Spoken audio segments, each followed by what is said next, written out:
যাদবপুর যাদবপুরই রয়ে গেছে।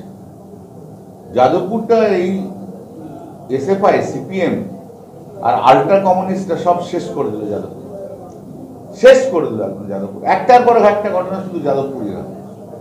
আসলে কমিউনিস্ট যেখানেই থাকে সেখানেই কিছু না কিছু ঝামেলা। এরা জীবনে কোনোদিন কনস্ট্রাকটিভ কাজ করতে পারেনি, ডিস্ট্রাকটিভ কাজ করেছে। কলকাতা হাইকোর্টে তো ওদেরই সিপিএম এর লোকরা তো মামলা করেছিল না, যে ইউনিয়ন অফিস যেন বন্ধ করে দেয়। কলকাতা হাইকোর্ট অর্ডার দিয়েছিল সব ইউনিয়ন অফিস বন্ধ করে দেয়। সেই ইউনিয়ন অফিসে কি করে এসএফআই ছেলেরা এরকম তাণ্ডব নৃত্য করলো। এরা আনকন্ট্রোল, এরা কাউকে মানবে না, কিচ্ছু করবে না। অথচ যাদবপুর ইউনিভার্সিটি কত সুন্দর ইউনিভার্সিটি, একটা সারা ভারতবর্ষের বড় জায়গাতে আসে রেজাল্ট।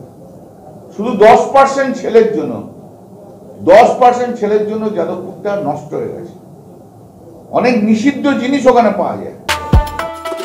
ফলো করুন সংবাদ প্রতিদিন ডিজিটাল।